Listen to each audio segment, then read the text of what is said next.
अस्मद्गुरुभ्यो नमः।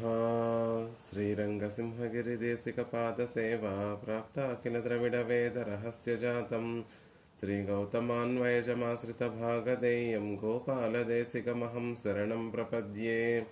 श्रीमद्गौतमवंशनायकमणेर्गोपालसूरेसुतं तत्पादाम्बुजलब्धयुग्मनिगमान्तार्धं सुशीलं सदा सद्विद्या विनयादि सद्गुणनिधिं स्वाचार्यनिष्ठान्वितं वन्दे वैष्णवभूषणं तमनघं श्रीरङ्गरामानुजं कौशिकान्वयसञ्जातं वेङ्कटार्यतनूभवं वेदान्ताचार्यसच्शिष्यं मुडैवर्लुगुरुं भजे कन्दाडवंशसञ्जातं रङ्गाचार्यतनूभवं गोपालाचार्यसच्छात्रं गोपालगुरुमाश्रये।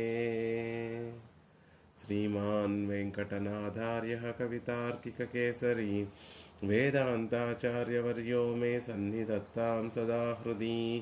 रामानुजदयापात्रं ज्ञानवैराग्यभूषणं श्रीमद्वेङ्कटनाथार्यं वन्दे వేదాంతదేశికం. భాగవతోత్తములందరికీ దాసోహాలు సమర్పిస్తూ వేదాంత దేశికుల వారు అనుగ్రహించినటువంటి దయాశతకాన్ని అధ్యయనం చేసేటటువంటి ప్రయత్నం చేస్తున్నాం. అందులో భాగంగా క్రిందటి రోజున 15వ శ్లోకాన్ని సేవించేటటువంటి ప్రయత్నం చేశాం. వృషగిరి గృహమేది గుణాః బోధబలైశ్వర్య వీర్యశక్తిముఖాః దోషా భవేయుః ఏతే యది నామదయే త్వయా వినా భూతాః.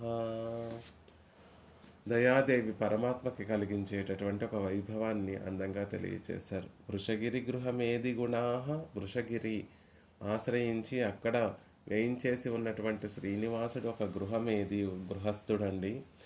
లక్ష్మీదేవిని సహధర్మచరితగా కలిగి ఉండి ఆవిడ ద్వారా లోకరక్షణ అనేటటువంటి గృహస్థ ధర్మాన్ని అవలంబిస్తున్నటువంటి స్వామి. ఆయన యొక్క గుణములు బోధ బల ఐశ్వర్య వీర్య శక్తి ముఖాహ. జ్ఞానము, బలము, ఐశ్వర్యము, వీర్యము, శక్తి, తేజస్సు ఇత్యాది గుణములన్నీ కూడా దోషా భవేయుః ఏతే యది నామద్దయే త్వయా వినా భూతాః. తల్లి దయాదేవి, నీ సాన్నిధ్యం గనక లేకపోతే, నువ్వు గనక పరమాత్మ హృదయంలో ఉండకపోతే ఈ గుణములన్నీ కూడా దోషాలుగా పరిగణింపబడతాయేమో. దోషా భవేయుః ఏతే అని అనుగ్రహిస్తుంది. ఈ కళ్యాణ గుణములు ఏవైతే ఉన్నాయో అవి పరమాత్మని చేరి ప్రకాశిస్తూ ఉంటాయి. కానీ ఇవన్నీ ఎప్పుడు ప్రకాశిస్తాయి, అవి ఎప్పుడు గొప్పగా వెలిగిపోతూ ఉంటాయి అంటే నువ్వు ఆయన హృదయంలో ఉన్నప్పుడే సుమా, లేకపోతే అవి దోషాలుగా పరిగణింపబడి ఉండేవేమో అనేటటువంటి ఒక విధంగా చమత్కారంగా ఆశ్చర్యంగా తెలియచేస్తూ దయాదేవి యొక్క వైభవాన్ని తెలియచేస్తున్నారు. క్రిందటి శ్లోకంలో 14వ శ్లోకంలో ఏమో దయా పరమాత్మ యొక్క కృప మనకెలా ఉపయోగపడుతుంది అంటే, కృపణ జన కల్పలతికాం కృతాపరాధస్య నిష్క్రియామాద్యాం వృషగిరినాథ దయే త్వాం విదంతి సంసార తారిణీం విబుధాః. సంసార తారిణీం కృపణజన కల్పలతికాం కృతాపరాధస్య నిష్క్రియామాధ్యాం. సంసారాన్ని తరింపచేసేటటువంటిది, జనులు ఏ కోరిక కోరుకుంటే ఆ కోరికలన్నిటినీ తీర్చేటటువంటి కల్పలతిక. కృతాపరాధస్య ఆద్యం నిష్క్రియాం. అపరాధములన్నిటికీ కూడా ప్రధానమైనటువంటి ప్రాయశ్చిత్త క్రియ దయా, పరమాత్మ యొక్క దయ అనేటటువంటి విషయాన్ని తెలియచేస్తూ మనకి ఎలా పరమాత్మ కృపా కటాక్షం మనకి ఎలా సహాయంగా ఉంటుందో తెలియచేస్తారు. పెరుమాళ్ళకి కూడా ఒక అతిశయాన్ని కలగచేస్తుందండి దయ. ఆ దయ లేకపోతే పరమాత్మలో ఉన్నటువంటి అనేక కళ్యాణ గుణములు దోషో భవేయుః, దోషాలు అవుతాయేమో అనేటటువంటి విషయం. దోషాలు అవ్వడము అంటే పాపాలు చేసినటువంటి ఈ జీవుడు పరమాత్మ ముందుకి చేరితే ఆయన హృదయంలో దయే గనక లేకపోతే పరమాత్మ ఈ జీవుణ్ణి కటాక్షించకుండా ఉపేక్షించనూవచ్చు, కటాక్షించనూవచ్చు. నిరంకుశ స్వతంత్రుడు కాబట్టి కోపం ప్రశాంతంగా ఉండేటటువంటి పరమాత్మ హృదయంలో మన పాపాలు ఆయన హృదయంలో బడబాగ్ని కలగజేయచ్చు. తద్వారా ఆయన మనల్ని క్షిపామి నక్షపామి అని దా నరకాలలోకి నెట్టివేయచ్చు, లేకపోతే ఇంకా నీచమైనటువంటి జన్మలలోకి ప్రవర్తింపచేయచ్చు. అలా చేసేటటువంటి అవకాశం లేకపోలేదు సుమా. కానీ ఆయన హృదయంలో దయ ఉండడం వల్ల మరుగున పడిపోయినటువంటి ఆ గుణములన్నీ కూడా మళ్ళీ ప్రకాశించి పరమాత్మ మనల్ని సంరక్షిస్తున్నాడు. కాబట్టి ఆయనలో ఉన్నటువంటి గుణములు భాషించడానికి, ఒక గొప్పగా వెలిగిపోవడానికి కారణం ఆ హృదయంలో విరాజిల్లేటటువంటి దయే అనే విషయాన్ని చెప్తున్నారు. తర్వాత శ్లోకంలో పరమాత్మ ఈ గుణములన్నిటినీ కూడా ఉపయోగించి అనేక కార్యములు చేస్తూ ఉంటాడండి. ఆ కార్యములన్నీ కూడా దయా కార్యములే. పరమాత్మలో జ్ఞానము, శక్తి, వీర్యము, బలము, తేజస్సు ఇత్యాది, ఐశ్వర్యము ఇత్యాది గుణములన్నీ కూడా ఉండడానికి ప్రయోజనం ఏమిటి అంటే దానితోటి ఆయన అనేక వ్యాపారములు చేస్తూ ఉంటాడు. ఆ వ్యాపారాలన్నీ కూడా దయాకృత్యములే అనే విషయాన్ని అందంగా తర్వాత శ్లోకంలో తెలియజేస్తున్నారు. శ్లోకాన్ని అనుసంధానం చేసి దాని అర్థాన్ని యథావకాశంగా సేవించేటటువంటి ప్రయత్నం చేద్దాం. ఆ సృష్టి సంతతానాం అపరాధానాం నిరోధినీం జగతః పద్మా సహాయ కరుణే ప్రతి సంచర కేళీం ఆచరసి. ఆ సృష్టి సంతతానాం అపరాధానాం నిరోధినీం జగతః పద్మా సహాయ కరుణే ప్రతి సంచర కేళీం ఆచరసి. అందమైనటువంటి శ్లోకం. హే పద్మా సహాయ కరుణే, ఓ శ్రీనివాసుని యొక్క కరుణ దయాదేవి. పరమాత్మని పద్మా సహాయ అనేటటువంటి తిరునామం చేత సంబోధిస్తున్నారు. పద్మాదేవికి వల్లభుడైనటువంటి వాడు. ఎవరికి పద్మాదేవి, లక్ష్మీదేవి సహాయభూతురాలుగా ఉంటుందో ఆయన పద్మా సహాయ, ఆయన శ్రీనివాసుడు. ఆ శ్రీనివాసుని యొక్క కరుణే కరుణ ఓ దయాదేవి. ఆ సృష్టి సంతతానాం, సృష్టి మొదలుకొని నిరంతరము కూడా విస్తరించేటటువంటి అపరాధానాం, అపరాధములను నిరోధినీం, నిరోధించడం కోసం జగతః, ప్రపంచం యొక్క ప్రతి సంచర కేళీం, ప్రళయ రూపమైనటువంటి లీలను ఆచరసి, చేస్తున్నావు.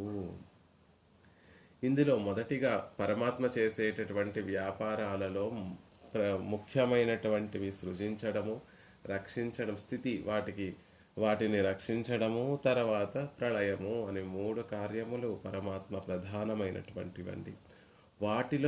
ఇందులో ప్రధానంగా తెలియచేసేటటువంటి విషయం ఏమిటి అంటే లయము అనేటటువంటి వ్యాపారము దయాదేవి యొక్క పరమాత్మ హృదయంలో జనించేటటువంటి దయా వ్యాపారమే ప్రళయము అని చమత్కారంగా, ఆశ్చర్యంగా, అందంగా తెలియచేస్తున్నారు.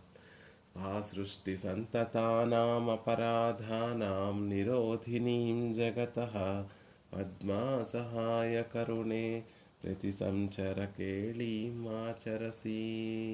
పరమాత్మ ప్రళయాన్ని ఎందుకు చేస్తున్నాడు అంటే, ప్రళయము అంటే అసలు ఏమిటి అంటే లోకంలో ఉన్నటువంటి పదార్థములన్నీ కూడా వాటికి ఉండేటటువంటి నామరూపలింగములన్నిటినీ కూడా విడిచిపెట్టి పరమాత్మలో చేరిపోయి, పరమాత్మ తమస్సు, ప్రకృతి, ఆత్మవర్గము 2 కూడా ఒక్కటి అయిపోయాయా అన్నట్టుగా కలిసి ఉండడమే ప్రళయము అనేటటువంటి విషయాన్ని చెప్తారు.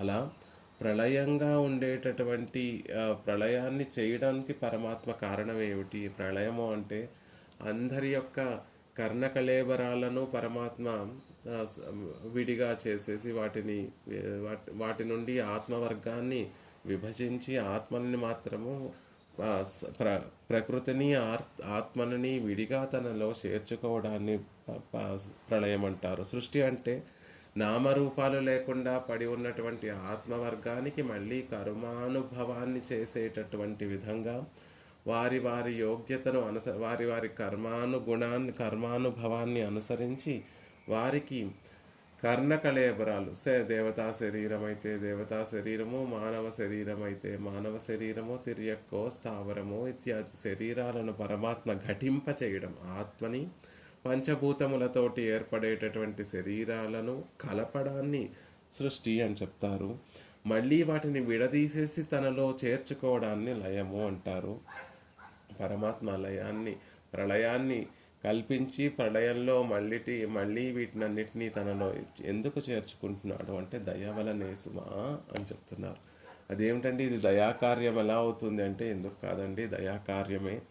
ఎందుకు అంటే చూడండి, పిల్లవాడు ఏదైనా తప్పు చేసేస్తూ ఉంటే ఒక పనిని అదే పనిగా చేస్తూ, వద్దని చెప్పినా అదే పనిని చేస్తూ ఆ పిల్లవాడు ఒక వస్తువుని పాడు చేసేస్తూ ఉంటే ఎన్నోసార్లు తల్లి ఆ వస్తువుని పాడు చేయొద్దు అని చెప్తుంది. ఇంకా ఆ పిల్లవాడికి అర్థం కాకపోతే, ఆ పిల్లవాడు వినకపోతే ఏం చేస్తుంది అంటే ఆ తల్లి ఆ వస్తువునే తీసేసి దాచేస్తుంది. అదే పరమాత్మ ఇక్కడ చేసేటటువంటి కార్యం. ఆ సృష్టి సంతతానామపరాధానాం నిరోధిని. జగత్తును సృష్టించిన దగ్గర నుండి మనం అందరం కూడా నిత్యము అపరాధములు చేస్తున్నాము.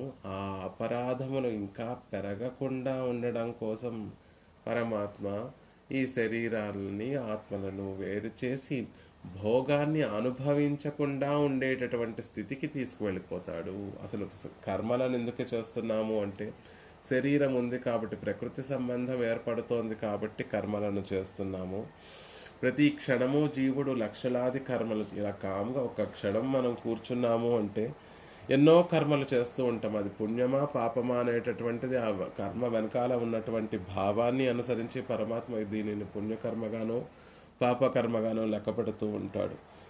కానీ శరీరాన్ని పొందినటువంటి జీవుడు ఒక్క క్షణం కూడా కర్మ చేయకుండా ఉండడండి. ప్రతి క్షణము కూడా ఎంతో పెద్ద పెద్ద కర్మలన్నిటిని లెక్కించడానికి వీలు లేనటువంటి కర్మలన్నీ చేస్తూ ఉంటాడు. పోని సత్కర్మలను చేసి పరమాత్మ శరీరాన్ని ఇచ్చినందుకు సత్కర్మలు చేసి పరమాత్మని పొందేటటువంటి ప్రయత్నం చేస్తున్నాడు ఆ జీవుడు అంటే లేదండి. ఆ సృష్టి సంతతానాం అపరాధములే చేస్తూ ఉన్నాడు. ఇంకా ఇలా వదిలేస్తే ఆ పిల్లవాడికి ఆ జీవులు ఇంకా అపరాధాలు చేసి ఇంకా తక్కువ జన్మలలోకి వెళ్ళిపోతారు. ఇలా వారిని విడిచిపెట్టడం సరైనటువంటి పద్ధతి కాదు. ఇక్కడితోటి దీన్ని ఆపేద్దాము అనే ఉద్దేశం చేత వాటిని నిరోధించడం కోసం పరమాత్మ హృదయంలో ఉన్నటువంటి కరుణయే పరమాత్మని కరుణ చేత ప్రతి సంచర కేళీమాచరసి ఆయన ప్రళయము అనేటటువంటి ఒక కార్యాన్ని చేసి జీవులు ఇంకా అపరాధములు చేయకుండా నిరోధిస్తున్నాడు అని అందంగా తెలియచేశారు. షుగర్ వ్యాధిగ్రస్తుడు ఉన్నాడు. అతనికి కాలికి ఒక చిన్న దెబ్బ తగిలింది. అదొక పెద్ద పుండుగా మారి ఎన్ని మందులు వాడినా అది నయం అవ్వడం లేదు.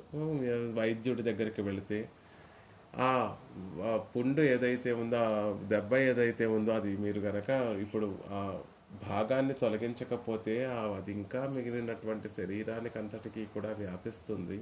పూర్తిగా శరీరంలో ఉన్నటువంటి అంగములన్నీ కూడా నిష్ప్రయోజనములు అయిపోతాయి, పాడైపోతాయి అని వైద్యుడు చెప్పగానే, వైద్యుడు ఎలా అయితే తన దగ్గరికి వచ్చినటువంటి రోగిని యొక్క క్షేమాన్ని మనసులో ఉంచుకొని ఆ భాగాన్ని, రోగగ్రస్తమైనటువంటి ఆ భాగాన్ని ఎలా అయితే తొలగించి రోగిని సంరక్షిస్తాడో పరమాత్మ కూడా ఇక జీవులందరూ కూడా ఇన్ని పాపాలు చేసేస్తున్నారు. ఈ పాపాలకి అవధి అంటూ ఉండడం లేదు. ఎక్కడో ఒక చోట ఆ పాపాలు చేయడం ఆపి మళ్ళీ వీరికి ఇంకొక మంచి అవకాశము పోని నివర్తించేటట్టుగా ఒక అవకాశం ఇద్దాము.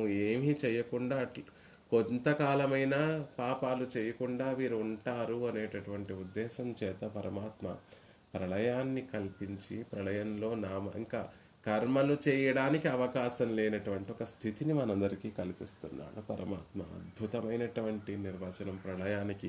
ప్రళయం ఏదో నామరూపాలు నశించిపోయి జీవులందరినీ శిక్షించడము అనేటటువంటి వ్యాపారం కాదు, అది రక్షించడం అనేటటువంటి వ్యాపారము అని అందంగా తెలియజేస్తున్నారు. పద్మాదేవిని సహాయంగా కలిగినటువంటి ఓ శ్రీనివాస, ఆ శ్రీనివాసునికి చెందినటువంటి ఓ దయాదేవి, నువ్వు సృష్టి ఆది నుంచి ఎడతెరగకుండా చేస్తున్నటువంటి పాపాలను, ఆ పాపాలకు సాధనములైనటువంటి కర్ణ కళేబరాలను తొలగించి ప్రపంచం యొక్క సంహార రూపమైనటువంటి లీలను నువ్వు చేస్తున్నావు, ఎంత ఉపకారం చేస్తున్నావమ్మా అని దయాదేవి యొక్క వైభవాన్ని తెలియచేస్తున్నారు.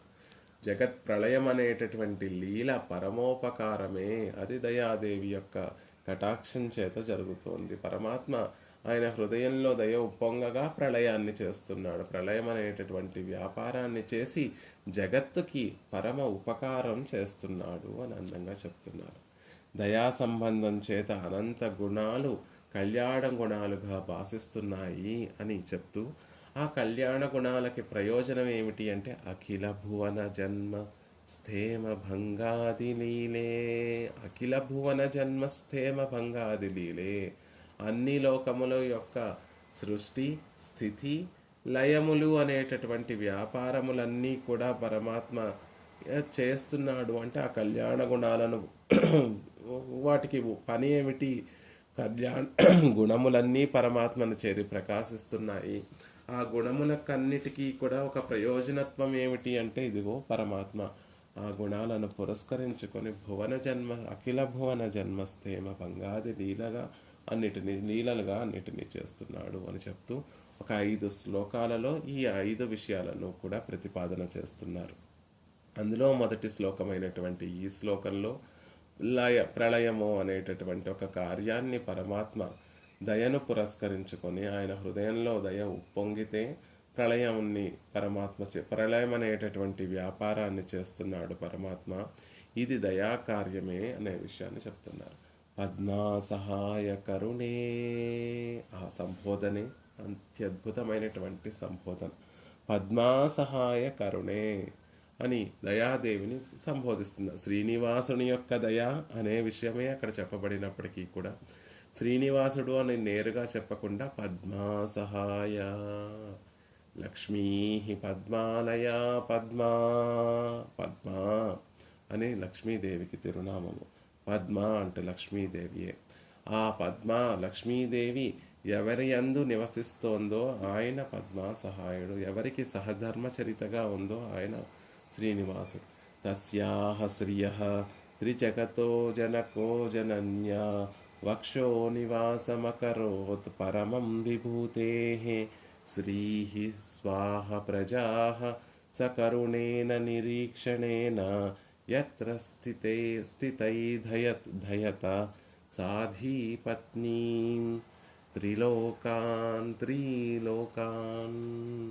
భాగవతంలో సముద్రమథనం చేసిన తర్వాత లక్ష్మీదేవి ఆ పాల సముద్రం నుండి ఉద్భవించిన తర్వాత ఆ లక్ష్మీదేవి జగతో జనకో 3 లోకాలకి కూడా తండ్రి అయినటువంటి భగవంతుడు పరమాత్మ తన వక్షస్థలాన్ని జనన్యాం పరమం విభూతే, లోకాలన్నిటికీ కూడా తల్లి అయినటువంటి ఆ లక్ష్మీదేవికి పిరాట్టికి వక్షో నివాసమకరోత్ పరమం వక్షో నివాసమకరోత్, ఆయన వక్షస్థలాన్నే నివాసంగా చేశాడు పరమాత్మ. లక్ష్మీదేవి పాలసముద్రం నుండి ఉద్భవించిన తర్వాత దేవతల వైపు ఒక్క కన్ను కూడా చూడకుండా, వారి వైపు కూడా చూడకుండా నేరుగా పరమాత్మ యొక్క వక్షస్థలాన్ని చేరి అక్కడే దానినే తన నిత్య నివాసంగా చేసుకొని అక్కడే వేయించేసి ఉంది.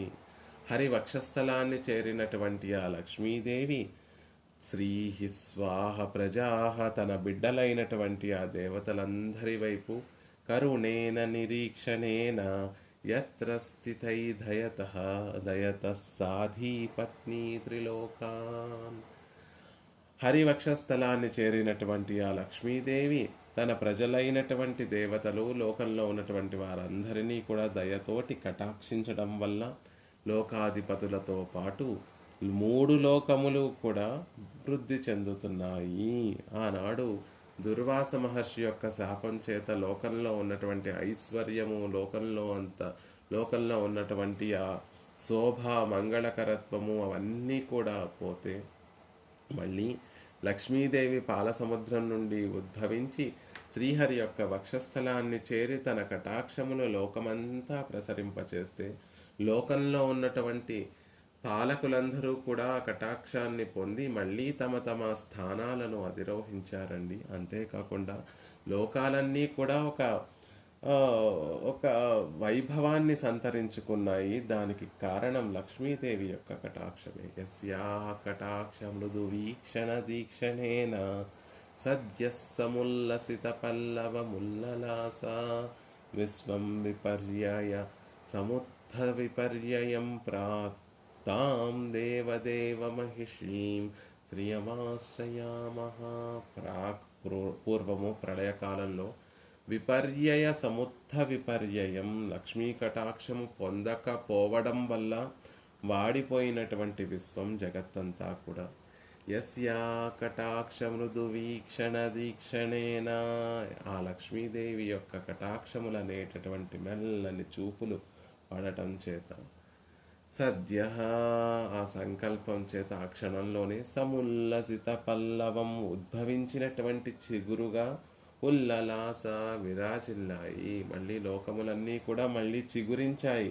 లోకంలో ఒక కళ, లోకంలో ఒక మంగళకరత్వం, లోకాలకి ఒక శోభ, లోకంలో ఐశ్వర్యము, ఇదంతా కూడా ఎలా లభించింది మళ్ళీ తిరిగి అంటే శ్రీహరి వక్షస్థలాన్ని చేరినటువంటి లక్ష్మీదేవి మళ్ళీ లోకాలన్నిటినీ కూడా కటాక్షించడం వల్ల అని పారాశర మహర్షి విష్ణు పురాణంలో అందంగా తెలియజేస్తారు. లక్ష్మీదేవి యొక్క కటాక్ష వీక్షణం వల్లే లోకమంతా కూడా సమృద్ధి, లోకంలో అంతా కూడా సమృద్ధి కలిగింది అనే విషయాన్ని చెప్తున్నారు. అందుకే ఇక్కడ పద్మా సహాయ, పరమాత్మ ఎలా అయితే సృష్టి స్థితి ప్రళయాది వ్యాపారాలు చేస్తాడో ఈవిడ కటాక్షం కూడా కావాలండి. ఈవిడ కటాక్షం పడితే లోకాలన్నీ కూడా సమృద్ధిగా ఉంటాయి, లోకాలన్నీ కూడా సుభిక్షంగా ఉంటాయి అనేటటువంటి ఉద్దేశం చేత ఆ పరమాత్మ లోకాలని రక్షించడం అనేటటువంటిది శ్రీదేవితో పాటు చేస్తాడు, పిరాట్టిమారులతో పాటు చేస్తాడు. సృష్టించడము పిరాట్టితోనే చేస్తాడు, ఆ ప్రళయము పిరాట్టితోనే చేస్తాడు. సృష్టించినప్పుడు లోకాలన్నిటినీ కూడా పరమాత్మ తన సంకల్పం చేత సృష్టించిన తర్వాత లక్ష్మీదేవి యొక్క ఇంగితముల వైపు ఆవిడ యొక్క కనుబొమ్మల వైపు చూసి ఆవిడ ఆనందంగా ఉందా, తాను చేసినటువంటి సృష్టి చేత ఆవిడ ఆనందంగా ఉంటే తన శ్రమంతా కూడా సార్థక అయింది అనేటటువంటి విషయాన్ని పరమాత్మ భావిస్తూ ఉంటాడు.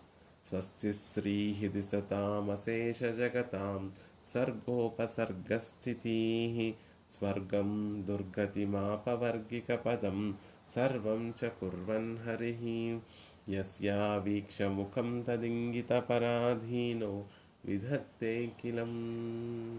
పరమాత్మ అశేష జగతాం సర్గోపసర్గస్థితి, సర్గము ఉపసర్గము సుపసర్గస్థితి సృష్టి స్థితి సంహారములు అన్నీ కూడా పరమాత్మ యస్యా వీక్షముఖం తదింగిత పరాధీనో, లక్ష్మీదేవి యొక్క తిరుముఖ మండలాన్ని చూసి ఆవిడ యొక్క ఇంగితముల యొక్క పరాధీనుడై ఆవిడ యొక్క భ్రూభంగాది చలనములకి సూచనల పరాధీనుడై తద్వారా ఈ సృష్టిని స్థితిని సంహారాన్ని చేస్తున్నాడు. కాబట్టి సంహార కేళిలో పరమాత్మతో పాటు లక్ష్మీదేవి కూడా ఉంటుంది. అందుకే పద్మా సహాయ శ్రీనివాసుని యొక్క కరుణ ఓ తల్లి, నీ కటాక్షం చేతనే జగత్తులో ప్రళయం అనేటటువంటి పరమ ఉపకారం జరుగుతోంది అని చెప్తున్నారు. సహధర్మచరీం సౌరే సమ్మంత్రిత జగద్ధితాం అనుగ్రహమయం వందే నిత్యం అజ్ఞాత నిగ్రహం. దేశకుల వారే లక్ష్మీదేవి యొక్క వైభవాన్ని తెలియచేస్తూ అందమైనటువంటి ఒక శ్లోకాన్ని అనుగ్రహించారు. అనుగ్రహమయం వందే నిత్యం అజ్ఞాత నిగ్రహం. నిగ్రహం అంటూ తెలియనటువంటి ఆవిడ అజ్ఞాత నిగ్రహం అప్పుడప్పుడు ఉంటుంది. రామచంద్రుడికి పరమాత్మ ఎలాంటి వాడు అంటే కోపం ఆహరయతి, ఆయన క్రోధాన్ని ఆరోపించుకొని, ఆ రామచంద్రుడికి కోపం ఉండదండి, జితక్రోధుడు ఆయన, కోపాన్ని తన వశంలో ఉంచుకున్నటువంటి వాడు. ఎప్పుడైనా కోపం కావాలి అంటే తాను తెప్పించుకుంటాడు కోపము అని చెప్తారు. అంటే రామచంద్రుడికి అప్పుడప్పుడు కోపం వస్తుంది అని సూచితమైంది. కానీ తల్లి ఆ విరాట్కి మాత్రం అజ్ఞాత నిగ్రహం. నిగ్రహం అంటూ తెలియదు, కోపం అంటూ తెలియనటువంటి ఆవిడ. అసలు ఎలా ఉంటుందో కూడా తెలియదు. ఎప్పుడైనా అనుభవిస్తే కదా, ఎప్పుడైనా దానిని తాను తనకు వస్తే కదా, లేకపోతే తాను అనుభవిస్తే కదా కోపం ఎలా ఉంటుందో తెలిసేది, నిగ్రహం అంటే ఎలా ఉంటుందో తెలిసేది. ఆవిడికి అజ్ఞాత నిగ్రహం. నిగ్రహం అంటే తెలియనటువంటి ఆవిడ. అనుగ్రహమయం నిత్యం, నిత్యము అనుగ్రహించేటటువంటి స్వరూపమే కలిగినటువంటిది. సమంత్ర సమ్మంత్రిత జగద్ధితాం. జగత్తును ఎలా సృష్టించాలి, జగత్తును ఎలా రక్షించాలి, జగత్తుకి మళ్ళీ ఎలా ప్రళయం చేత పరమోపకారం చేయాలి అని తన భర్త అయినటువంటి శ్రీమన్నారాయణుడితోటి ఆలోచన చేసేటటువంటి ఆవిడ. ఆయనే చేస్తాడు. ఈవిడెప్పుడు పురుషకారం చేస్తూ ఉంటుంది. స్వామి సృష్టించండి, స్వామి రక్షించండి, స్వామి ప్రళయంతో జీవులందరూ పాపాన్ని చేసేస్తున్నారు, పాపాలు పెరిగిపోతున్నాయి, ప్రళయాన్ని చెయ్యండి అని భర్తతో పాటు ఈ సృష్టి ఆది వ్యాపారాలన్నిటిలోనూ కూడా ఉండి ఏకరసాన్ని, ఐక్యరసాన్ని అనుభవించేటటువంటి ఆవిడ. ఈవిడ సంతోషంగా పరమాత్మ చేసినటువంటి వ్యాపారాన్ని చూసి ఆవిడ ఆనందిస్తే ఆ ఆనందాన్ని చూసి పరమాత్మ కూడా ఇద్దరి యొక్క ఆనందము, ఆ క్రియ వల్ల కలిగేటటువంటి ఆనందం ఇద్దరికీ కూడా ఒక్కలాగా ఉంటుంది అనే విషయాన్ని తెలియచేస్తారు. అంతేకాకుండా సహధర్మచరీ, పరమాత్మతో పాటు ఎప్పుడూ అనుసరిస్తూ ఆయన ఆయన ఆయన చేసేటటువంటి రక్షణ అనేటటువంటి ధర్మాన్ని అనుసరిస్తూ ఈవిడ కూడా రక్షింప చేస్తూ ఉంటుంది అందరినీ కూడా. అందంగా ఇది రామాయణంలో అందంగా తెలియజేశారు. రాముడు శరణాగత వత్సలుడు, ఎవరైనా తనని ఆశ్రయిస్తే తప్పక రక్షించేటటువంటి వాడు.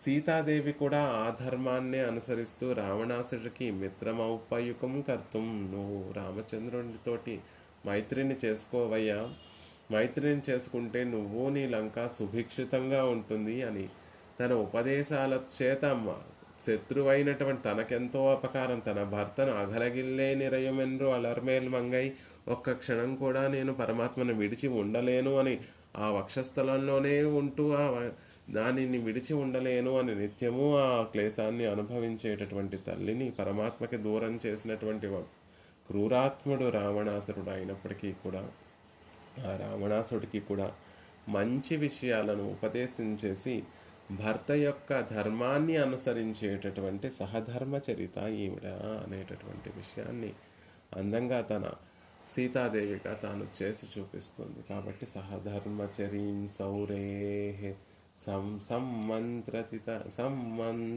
జగద్ధితాం అనుగ్రహమయం వందే నిత్యం అజ్ఞాత నిగ్రహం. అలా లక్ష్మీ సహాయ, పద్మా సహాయ కరుణే. పద్మా సహాయ, శ్రీనివాసుడు ఆయన చేసేటటువంటి ప్రతి వ్యాపారములలో లక్ష్మీదేవితో కలిసే చేస్తాడు. కాబట్టి శ్రీనివాస కరుణే అనకుండా లక్ష్మీ సహాయ కరుణే అని అందంగా తెలియచేస్తున్నారు దేశికల వారు. ఆ సృష్టి సంతతానాం అపరాధానాం. సృష్టి ప్రారంభించినటువంటి సమయం నుండి ఇప్పటి వరకు కూడా పరమాత్మ వీరు ఏదైనా ఒక్క క్షణం నన్ను ఆశ్రయిస్తారా, నా పట్ల ఒక మంచి ఆభిముఖ్యాన్ని కలిగి ఉంటారా, ద్వేషాన్ని విడిచి నా పట్ల ఆభిముఖ్యాన్ని కలిగి ఉంటారా అని ఎదురు చూస్తున్నాడు. కానీ ప్రళయానికి ముందు ఉండేటటువంటి సృష్టి ఆరంభం అయినటువంటి నాటి నుండి చేతనులందరూ కూడా అపరాధాలు చేస్తూనే ఉన్నారు. ఆ అపరాధములన్నీ కూడా పెరిగిపోతూనే ఉన్నాయి తప్ప తరగడం లేదండి. వారి మనసులు మారడం లేదు, పెరుగుతూనే ఉన్నాయి. ఆ అపచారాలు కూడా శాస్త్ర విరుద్ధమైనటువంటి, శాస్త్రాన్ని ఉల్లంఘిస్తూ శాస్త్ర విరుద్ధమైనటువంటి దోషాలు సామాన్యమైనటువంటి దోషాలు కాదు, అతి క్రూరమైనటువంటి పాపాలు చేస్తున్నారు. శాస్త్రము ఇవి కొన్ని పనులను చేయండి, కొన్ని పనులను చేయకండి అని చెప్తే అకృత్యకరణం, చేయతగనటువంటి పనులన్నిటినీ కూడా చేస్తున్నారు జీవులు. కృత్యాకరణం, చెయ్యమన్నటువంటి పనులన్నిటినీ కూడా విడిచిపెట్టేస్తున్నారు. ఇవన్నీ కూడా అపరాధాలే. ఇలాంటి అపరాధాలెన్నో చేస్తున్నారు. శాస్త్రోల్లంఘన మాత్రమే కాదండి, భగవంతునికి చేసేటటువంటి అపచారం, భాగవతోత్తముల పట్ల చేసేటటువంటి అపచారం, పెద్దల ఆచారుల విషయంలో, గురువుల విషయంలో చేసేటటువంటి అపచారం, అసహ్యాపచారం, ఇలా పలు రకములైనటువంటి పాపములన్నిటినీ కూడా చేస్తూనే ఉన్నారు. పోనీ ఒక క్షణమైనా పాపముల నుండి మనసు మరల్చి మంచి కర్మలను ఆచరిస్తున్నారా అంటే లేదు. ఆ సృష్టి మొదలైన దగ్గర నుండి జీవులందరూ కూడా అపరాధములనే చేస్తున్నారు. కాబట్టి ఆ సృష్టి సంతతానాం అపరాధానాం, సృష్టి మొదలైన దగ్గర నుండి జీవులందరూ చేసేటటువంటి అపరాధములను జగతః అపరాధానాం నిరోధిని. చరాచర రూపమైనటువంటిది జగత్తు అంటే చరములు అచరములతో ఉండేటటువంటిది జగత్తంతా కూడా. ఈ జీవులందరూ కూడా స్వయంగా కల్పకోటి శతం కొన్ని కోట్ల కల్పములు అనుభవించిన తరగనటువంటి పాపములన్నిటినీ కూడా ఇప్పుడు చేసేస్తున్నారు. వీరు ఈ పాపమును అనుభవించిన కొన్ని కోట్ల కల్పములు అనుభవించిన తీరనటువంటి పాపములను చేసేస్తున్నారు. ఇలా చేసేటటువంటి పాపములు రాసులుగా పెరిగిపోతుంది. జగత్తు అంటే ఏమిటి అంటే పర్వతములతోటి రాళ్లతోటి ఉన్నటువంటి ఒక స్థలము అని అర్థం. మనం చేసేటటువంటి పాపములే పర్వతాలుగా మారిపోతున్నాయి అని అందంగా చమత్కారంగా దేశకుల వారు అనుగ్రహిస్తుంది. జగతః అని ఆ మాటను ప్రయోగించడానికి కారణం ఏమిటి అంటే జీవులే పాపములు చేస్తున్నారు కదా, మిగిలినటువంటి అచరములన్నీ కూడా పాపములు చేయట్లేదు కదా. మరి పరమాత్మ సృష్టి ప్రళయంలో అన్నిటినీ నామరూపాలు లేకుండా చేసేయడం ఎందుకు అంటే మనం చేసేటటువంటి పాపములే అక్కడ కొండలుగా పరిణామాన్ని రాసులుగా పెరిగిపోయి పరిణామం చెందుతున్నాయి. అహల్య శిలగా మారడానికి తాను చేసినటువంటి పాపమే కారణము. నలకూబర మణిగ్రీవులు వృక్షములుగా మారడానికి వారు చేసినటువంటి దుష్కర్మమే ఫలము కదా. కాబట్టి లోకంలో మనం చేసేటటువంటి పాపములు రాసులుగా పెరిగిపోతున్నాయండి. ఆ పాపరాసులే పర్వతాల్లా పెరిగిపోతున్నాయి. కాబట్టి పరమాత్మ ఇక వీరిని రక్షిద్దాము, ఇలా వదిలేస్తే ఆ పాపములు ఇంకా పెరిగిపోతాయి. కాబట్టి ఆ పాపాచరణకు సాధనములైనటువంటి కర్ణకళేబరాలు, ఇంద్రియాలు, శరీరాలని వీటిని తొలగించి వారిని రక్షిద్దాము. జీవుడికి శరీరాన్ని ఇచ్చేస్తే ఆ శరీరంలో ఉన్నటువంటి ఇంద్రియములతోటి ఈ కర్ణ కళేబరాలతోటి ఇంకా దోషాలు చేసేస్తూనే వెళ్ళిపోతున్నాడు. దోషాలకి నిష్కృతి లేదు, దోషాలకి అదుపు లేదు, దోషాలకి ఒక అంతు లేదు. ఆ దోషాలు ఇలా వదిలేస్తే ఇంకా దోషాలు చేసేసి ఇంకా కర్మానుభవాన్ని పెంచుకోవడమే తప్ప అందులోంచి నివర్తించడం అనేటటువంటిది అవ్వడం లేదు. కాబట్టి కర్ణకలేబరాలను తీసేద్దాము, ఆ ఇంద్రియాలతో కూడినటువంటి శరీరాలను ఇక్కడ వేరు చేసేద్దాము అని బాగా ఆలోచించి పరమాత్మ ప్రళయ కార్యాన్ని చేస్తున్నాడు. పిల్లవాడికి ఇష్టమని తల్లి ఎన్నో పదార్థాలను చేసి పెడుతుంది. ఆ పిల్లవాడు కూడా 1-2 పదార్థాలతోటి తిని ఊరుకోక అనేక పదార్థాలన్నిటినీ కూడా తింటే జీర్ణం అవ్వడానికి మళ్ళీ అవన్నీ పుచ్చుకున్నటువంటి పదార్థములన్నీ కూడా మళ్ళీ జీర్ణం అవ్వడానికి తల్లే ఒక ఔషధాన్ని కూడా పిల్లవాడికి పడుతుంది. తినిన తర్వాత, భోజనం అయిన తర్వాత ఇవాళ కొంచెం ఎక్కువ పుచ్చేసుకున్నాడు పిల్లవాడు, కొంచెం ఔషధాన్ని కూడా ఇద్దాము అని చేదైనటువంటి ఔషధాన్ని కూడా పిల్లాడి చేత బలవంతంగా తాగిస్తుంది. అలా తల్లి పరమాత్మ ఇచ్చినటువంటి కర్ణ కళేబరాలు పరమాత్మ యొక్క ఆరాధన కోసం మనం వాటిని ఉపయోగించకుండా అపరాధాలు చేయడం కోసం ఉపయోగించుకుంటూ ఉంటే ఆ పరమాత్మయే దయతోటి వీరిని మళ్ళీ కొంతకాలం ఏ కర్మానుభవం చేయకుండా ఉండేటటువంటి స్థితిలో పెడదాము, కర్మలు చేయకుండా ఉండేటటువంటి స్థితిలో పెడదాము అని పెడతారు. అల్లరి పిల్లవాడి ఇంట్లో రోజు కూడా దినదినం అల్లరి చేస్తూ చివరికి దురవస్థతలు పొందుతూ ఉంటాడు. తనకే దుఃఖాన్ని తెచ్చుకునేటట్టుగా ఉంటాడు. అలా పిల్లవాడు దుఃఖించడం పిల్లవాడికి దుఃఖావహంగా ఉంటుంది, తల్లికి దుఃఖావహంగా ఉంటుంది. ఆ దుఃఖ నివారణ, దుఃఖాన్ని తొలగించడమే దయాకార్యం. కాబట్టి వెంటనే ఆ తల్లి ఏం చేస్తుంది అంటే పిల్లవాడిని కొద్దిసేపు పడుకోబెడితే అల్లరి మానేస్తాడు. తద్వారా దెబ్బలు తగిలించుకోవటం మానేస్తాడు. దెబ్బ తగిలినప్పుడల్లా పిల్లవాడికి దుఃఖమే, తల్లికి దుఃఖమే. కాబట్టి ఆ పిల్లవాడిని కొద్దిసేపు బుజ్జగించి కాసేపు ఏ పని చేయకుండా ఎలా అయితే జోలపాడి పడుకోబెడుతుందో తద్వారా పిల్లవాడు అల్లరి చేయటం మానేస్తాడు, దెబ్బలు తగిలించుకోవడం మానేస్తాడు. అది తల్లికి దుఃఖాన్ని తగ్గించినట్టుగా అవుతుంది, పిల్లవాడికి దుఃఖాన్ని తగ్గించినట్టుగా అవుతుంది అని పిల్లవాడిని పడుకోబెట్టి ఎలా అయితే జోలపాడి పడుకోబెడుతుందో ఇక్కడ దయాదేవి కూడా, పరమాత్మ కూడా ఈ పాపానికి అడ్డుకట్ట వేయడానికి పన్ను చేసేటటువంటి పాపాలన్నీ కూడా మితిమీరిపోతున్నాయి. జీవునికి కర్ణకలేబరాలు నా దగ్గరికి చేరడానికి ఒక అవకాశం ఇచ్చాను, చక్కగా చెప్పినట్టుగా వినేటటువంటి ఇంద్రియములను ఇచ్చాను, బుద్ధినిచ్చాను, విచక్షణతో మెలగగలిగేటటువంటి బుద్ధినిచ్చాను, శాస్త్రాన్ని ఇచ్చాను, ఆచార్యుల్ని ప్రసాదించాను. అయినప్పటికీ కూడా వీరు వినకుండా అనేక దుష్కర్మలు చేస్తూ చేస్తూ ఇంకా ఇంకా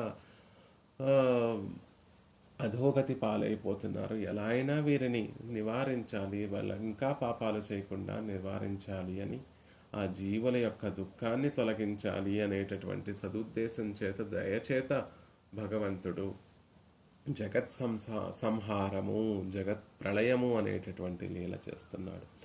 ఆ జీవులందరినీ కూడా శాశ్వతంగా ప్రశాంతంగా కొంతకాలం నిద్రను, దీర్ఘ నిద్రను కల్పించడానికి, అందమైనటువంటి మాట దయా దేవి పరమాత్మ హృదయంలో ఉన్నటువంటి దయ ఈ జీవులందరికీ కూడా కొంతకాలం దీర్ఘ నిద్రను కలిగించడానికి ప్రళయం అనేటటువంటి లీల పరమాత్మ చేత చేయబడుతోంది. ఇది జగత్తుకు ఉపకారమే తప్ప ఇది జగత్తెక్కడికి కూడా దయ లేకుండా పరమాత్మ చేసేటటువంటి విషయం కాదండి, ఇది పరమోపకారమైనటువంటి పనే అని చెప్తున్నారు. ఒక దయ కలిగినటువంటి వాడు, ఒక పెద్ద ప్రవాహం చెరువు ఉందండి, ఆ చెరువులో అందరూ కూడా కష్టపడుతున్నారు పడవ దాటడానికి అనేటటువంటి ఉద్దేశం చేత ఒక దయ కలిగినటువంటి ధనికుడు పడవను తయారు చేయించి రోజు శ్రమ పడుతున్నటువంటి ఒక వ్యక్తికి, ఇదిగోనైనా పడవ తీసుకో, పడవను ఉపయోగించి సముద్రాన్ని దాటి నదిని దాటు అని పడవ ఇచ్చాడు. కానీ ఆ పడవను పుచ్చుకున్నటువంటి వాడు ఆ పడవను సరిగ్గా ఉపయోగించకుండా ఆ పడవ బోర్లా పడేటట్టుగా నడిపి, ఆ పడవ మునిగిపోయేటట్టుగా దానిని నడిపి, ఆ పడవతో పాటు తాను కూడా ఆ ప్రవాహంలో కొట్టుకుపోయి నాశనమైపోతూ ఉంటే, ఆ దయ కలిగినటువంటి ధనికుడు, అయ్యో ఈయనకి పడవ ఎందుకు ఇచ్చానో, ఇవ్వకపోయినా బాగుండేది కదా, పడవ ఇవ్వకపోయినా బాగుండేది, ఎందుకు ఇచ్చానో అని ఆ దయ కలిగినటువంటి వాడు ధనికుడు దుఃఖపడతాడు. అలాగే పరమాత్మ కూడా కర్ణ కళేబరాలను మనందరికీ ఆయనని ఆరాధించి ఆయనకి దగ్గరికి చేరి ఆయనని మోక్షం అనేటటువంటి పరమ పురుషార్థాన్ని, కైంకర్యము అనేటటువంటి పరమ పురుషార్థాన్ని పొంది శాశ్వతమైనటువంటి ఆనందానుభవాన్ని పొందడం కోసం ఆయన మనకి ఈ శరీరాన్ని ఇస్తే, ఘటింపచేస్తే, దానికి వ్యతిరేకంగా ఉండేటటువంటి అపరాధములన్నిటినీ కూడా చేసి మనం నశించిపోతూ ఉంటే, అయ్యో వీరికి శరీరాన్ని ఎందుకు ఇచ్చానో అని పరమాత్మ తన హృదయంలో భావన చేసి మళ్ళీ ఆ శరీరాలన్నిటినీ కూడా విఘటితం చేసేసి ఆయన స్వీకరించేస్తున్నాడు అని అందంగా, ఇది దయాకార్యమే తప్ప దయ లేకుండా చేసేటటువంటి వ్యాపారం కాదు అని చెప్తుంది. అదే ప్రళయము, మా జీవులందరినీ మళ్ళీ కర్మలు చేసేటటువంటి ఒక స్థితి నుండి ఏమీ చేయకుండా ఉండేటటువంటి స్థితికి తీసుకువెళ్ళడం దయాకార్యం.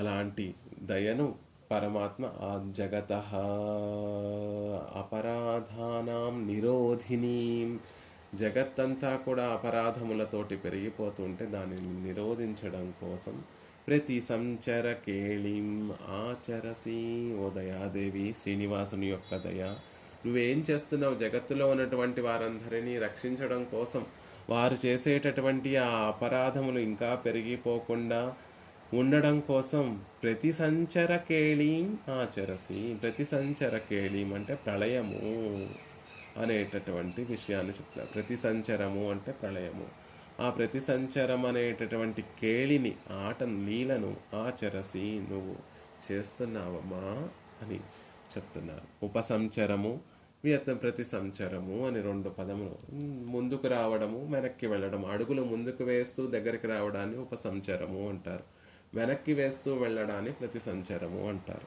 దైత్యాన్ గృహీత కలసః వంచయన్నుపసంచరైః దురస్తాన్ పాయయామాస జరామృత జరామృతి జరామృత్యహరాం సుధాం.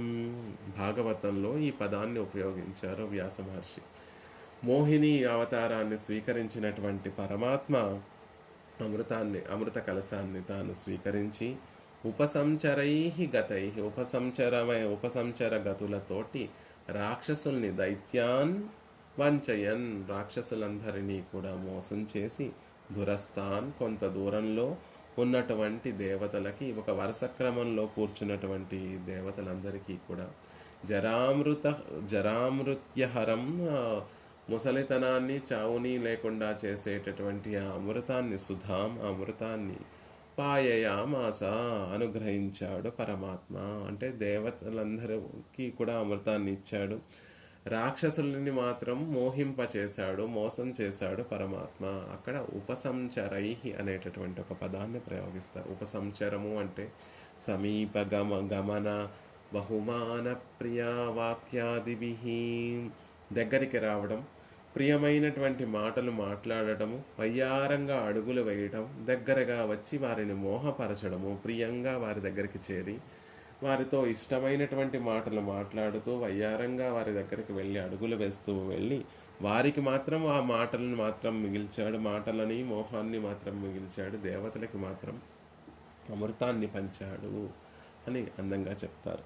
అక్కడ మోహిని చమత్కారం ఏమిటంటే, అక్కడ మోహిని అవతారాన్ని స్వీకరించినప్పుడు వ్యాస మహర్షి తాం శ్రీ సఖీం కనకకుండల చారుకర్ణ నాసాకపోలవదనాం పరదేవతాఖ్యాం, మోహిని అవతారం మోహిని అభివర్ణిస్తూ తాం శ్రీ సఖీం, శ్రీ సఖీ అని ఒక మాటను ప్రయోగిస్తారు. ఇక్కడ కూడా శ్రీ సహాయిని అన్న మాటను ఇక్కడ కూడా దేశికుల వారు అదే విధంగా అక్కడ ఉపసంచార గతిని, శ్రీ సఖీం అనేటటువంటి గతిని అక్కడ వ్యాస మహర్షి ప్రయోగిస్తే, ఇక్కడేమో పద్మా సహాయ కరుణే ప్రతి సంచర కేళీం అని రెండు. దేశికుల వారు ఈ ఆ శ్లోకాన్ని అనుగ్రహించడానికి బహుశా వ్యాస మహర్షి అనుగ్రహించినటువంటి ఆ శ్లోకం ప్రేరణ అయి ఉండొచ్చు అని చెప్తున్నారు. అంటే ఇక్కడ అక్కడ మోహిని అవతారంలో పరమాత్మ ఏమో ముందుకు వయ్యారంగా నడుస్తూ తన అందాలతోటి, తన ప్రియమైనటువంటి మాటలతోని రాక్షసులందరినీ కూడా మోహపరిచి దేవతలకి అమృతాన్ని ప్రసాదించాడు. ఇక్కడ దయాదేవి తన ప్రతి సంచార కేళితోటి వెనక్కి నడిచేటటువంటి తన పద విన్యాసం చేత ఇక్కడ పద్మా సహాయిని అయినటువంటి దయాదేవి కూడా వెనక్కి నడుస్తూ ప్రళయం అనేటటువంటి కార్యాన్ని, లీలను చేస్తోంది అనే విషయాన్ని చెప్తున్నారు. దయాదేవికి ప్రళయం అనేటటువంటిది ఒక ఆట అండి, నర్తనం. రంగస్థలం మీద నర్తకి పురసంచారం అంటే ముందుకు అడుగులు వేస్తూ ఉంటుంది, ప్రతి సంచారం వెనక్కి అడుగులు వేస్తూ ఉంటుంది, లలితంగా వేస్తూ అందరినీ ఆకర్షిస్తూ ఉంటుంది. ప్రతి సంచారకేళి అంటే నర్తకి రంగస్థలం మీద నాట్యం చేసేటటువంటి ఒక విన్యాసంలాగా దయాదేవికి ఈ ప్రళయం అనేటటువంటిది కూడా ఒక ప్రతి సంచారకేళి. అందంగా మనం కొంచెం ఆలోచిస్తే, సృష్టించడం అంటే ముందుకు వెళ్ళడం, అన్నిటినీ మళ్ళీ వాటికి నామరూపాలన్నిటినీ కూడా అనుగ్రహించి అవన్నీ ముందుకు ప్రవర్తించేటట్టుగా చేయడం. ప్రతి సంచారము అంటే ఇచ్చినటువంటి వాటిని మళ్ళీ వెనక్కి తిరిగి తీసేసుకొని మళ్ళీ ఆ జీవులందరినీ తన లోపలికి తీసేసుకోవడం, అలా ఒక నాట్య విన్యాసంలా చేస్తుంది ఆ దేవి. సంతతానాం అనేటటువంటి మాటకి బాగా విస్తరించడము అని ఒక అర్థం ఉంది, వీణాది వాయిద్యములు అనేటటువంటి ఒక అర్థము కూడా ఉంది. కాబట్టి నర్తకి అభినయిస్తూ ఉంటే ఆ పక్కన ఉన్నటువంటి వాయిద్యములన్నీ కూడా ఆవిడ యొక్క పదగతులకి తగినట్టుగా వాయించడం వల్ల తాను చక్కగా నర్తిస్తుంది. ఆ చుట్టూ ఉన్నటువంటి వాయిద్యముల యొక్క నాదములు కూడా ఆవిడ చేసేటటువంటి నాట్యానికి అనుగుణంగా ఉంటే అప్పుడు ఆ నాట్యము, ఆ వీణ, మృదంగ నాదములు అన్నీ కూడా చూసేటటువంటి ప్రేక్షకులందరికీ కూడా ఆనందాన్ని కలగచేస్తూ ఉంటాయి. పదము, తాళము, లయము మొదలైనటువన్నీ కూడా ఆ నర్తకి యొక్క నాట్యానికి, పద విన్యాసానికి తగినట్టుగా ఉంటే ఆవిడ చేసేటటువంటి నాట్యము చాలా ఆనందకరంగా ఉంటుందండి. ఆవిడకి కూడా గొప్ప శ్రేయస్సు కలుగుతుంది. గొప్ప కీర్తి కలుగుతుంది. చక్కగా నటించింది, ఈవిడ నాట్యం చేసింది అనేటటువంటి కీర్తి కలుగుతుంది. అదే ఆ పాటకి ఆ చుట్టూతా ఉన్నటువంటి ఆవిడ చేసేటటువంటి నాట్యానికి ఆ చుట్టూతా ఉన్నటువంటి వాయిద్యములు వాయించేటటువంటి వారు తాళం తప్పితే పక్క వాయిద్యాలు ఆ నటి చేసేటటువంటి నాట్యానికి ఏకీభవించకపోతే నర్తకి తనకి సహకరించినటువంటి ఆ వాద్య కళాకారుల మీద కోపాన్ని చూపించకుండా నాట్యం చేస్తోంది. ఆ పక్కన ఉన్నటువంటి వారేమో తన పదములకి తగినట్టుగా పద విన్యాసానికి తగినట్టుగా వాయిద్యాలను వాయించడం లేదు. అప్పుడు ఏం చేస్తుంది నర్తకి అంటే అక్కడ అందరి ముందు ప్రేక్షకులందరి ముందు తాను నాట్యం చేయడం ఆపివేసి ఆ వాయిద్యములు వాయించేటటువంటి వారి మీద కోపాన్ని ప్రదర్శించదండి. ఎంతో గౌరవంగా వెనక్కి అడుగులు వేసుకుంటూ ప్రేక్షకులందరూ చూస్తూ ఉంటే ఆ ప్రేక్షకుల యొక్క రసానుభవానికి అడ్డు కలగకుండా అడుగులు వెనక్కి వేస్తూ ప్రతి సంచార కేళితోటి గౌరవంగా రంగస్థలం నుండి నిష్క్రమిస్తుంది. అంటే తన నాట్యానికి తగినట్టుగా చుట్టూతో ఉన్నటువంటి వాయిద్యాలు వాయించేటటువంటి వారు వాయించకపోతే నర్తకి వెనక్కి అడుగులు వేసుకుంటూ మళ్ళీ ఆ స్టేజ్ వెనక్కి వెళ్ళిపోతుంది. గౌరవంగా తన నాట్యాన్ని ముగించి ప్రదర్శనను ముగించి గౌరవంగా వెనక్కి వెళ్ళిపోతుంది. దయాదేవి యొక్క ప్రతి సంచార కేళి కూడా అలాగే